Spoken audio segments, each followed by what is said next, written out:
जय श्री राधे, जय श्री कृष्ण।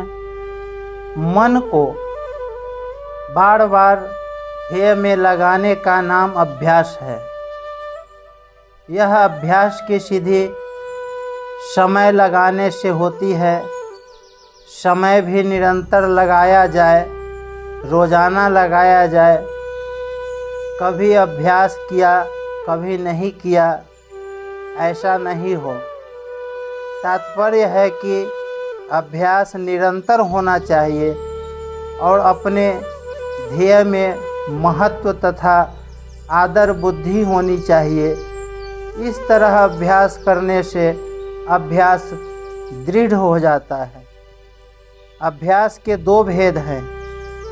पहला, अपना जो लक्ष्य ध्येय है उसमें मनोवृत्ति को लगाएं और दूसरी वृत्ति आ जाए, अर्थात दूसरा कुछ भी चिंतन आ जाए, उसकी अपेक्षा कर दें, उससे उदासीन न हो जाए। दूसरा, जहाँ जहाँ मन चला जाए वहाँ वहाँ ही अपने लक्ष्य को, इष्ट को देखें।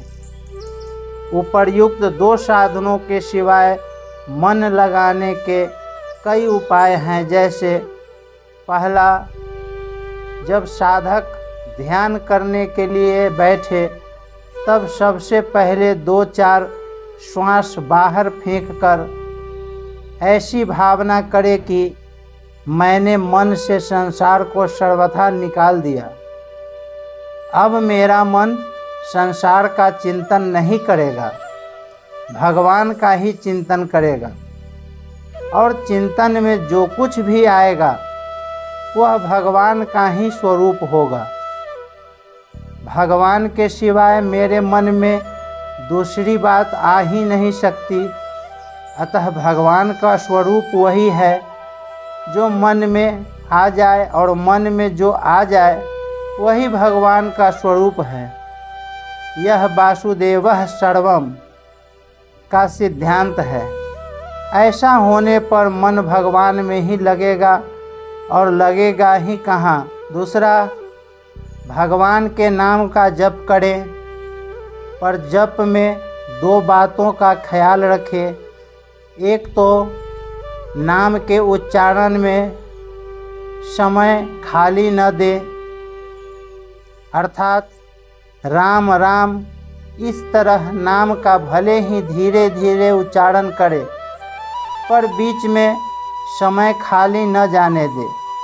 और दूसरे, नाम को सुने बिना न जाने दे, अर्थात जप के साथ साथ उसको सुने भी। तीसरा, जिस नाम का उच्चारण किया जाए मन से उस नाम की निगरानी रखें, अर्थात उस नाम को अंगुली अथवा माला से न गिनकर मन से ही नाम का उच्चारण करें और मन से ही नाम की गिनती करें। चौथा, एक नाम तो वाणी से उच्चारण करें और दूसरे नाम का मन से जप करें। जैसे वाणी से तो राम राम राम का उच्चारण करें और मन से कृष्ण कृष्ण कृष्ण का जप करें। जैसे राग रागनी के साथ बोलकर नाम का कीर्तन करते हैं, ऐसे ही राग रागनी के साथ मन से नाम का कीर्तन करें। चरणों से लेकर मुकुट तक और मुकुट से लेकर चरणों तक भगवान के स्वरूप का चिंतन करें। भगवान मेरे सामने खड़े हैं ऐसा समझकर भगवान के स्वरूप का चिंतन करें। भगवान के दाहिने चरण की 5 अंगुलियों पर मन से ही 5 नाम लिख दें। अंगुलियों के ऊपर का जो भाग है उस पर लंबाई में 3 नाम लिख दें। चरणों की पिंडी का जो आरंभ है उस पिंडी की सिंधी पर 2 नामों के कड़े बना दें। फिर पिंडी पर लंबाई में 3 नाम लिख दें। घुटने के नीचे और ऊपर एक एक नाम का गोला कड़ा बना दे, अर्थात गोलाकार नाम लिख दे। ऊपर जंघा पर लंबाई में 3 नाम लिख दे। आधी दाहिनी तरफ की कमर में 2 नामों की करधनी बना दे। 3 नाम पसली पर लिख दे, 2 नाम कंधे पर और 3 नाम बाजू पर। भुजाओं के ऊपर के भाग पर लिख दे। कोहनी के ऊपर और नीचे 2-2 नामों का कड़ा बना दे। फिर 3 नाम कोहनी के नीचे पहुँचा से ऊपर के भाग पर लिख दे। पहुँचा में 2 नामों का कड़ा बना दे तथा 5 अंगुलियों पर 5 नाम लिख दे। गले में 4 नामों का आधा हार और कान में 2 नामों का कुंडल बना दे।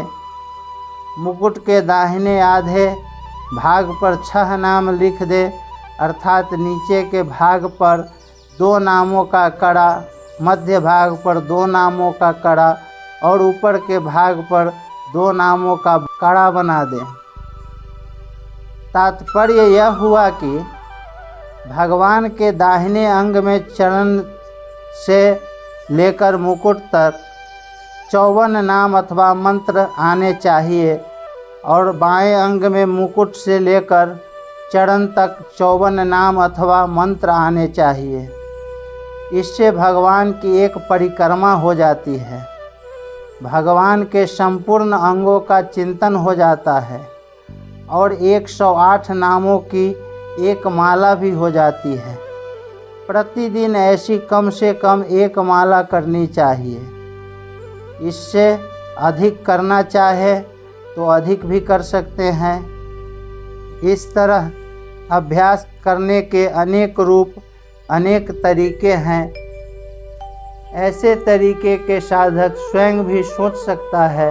अभ्यास की सहायता के लिए वैराग्य की ज़रूरत है, कारण कि संसार के भोगों से राग जितना हटेगा मन उतना परमात्मा में लगेगा।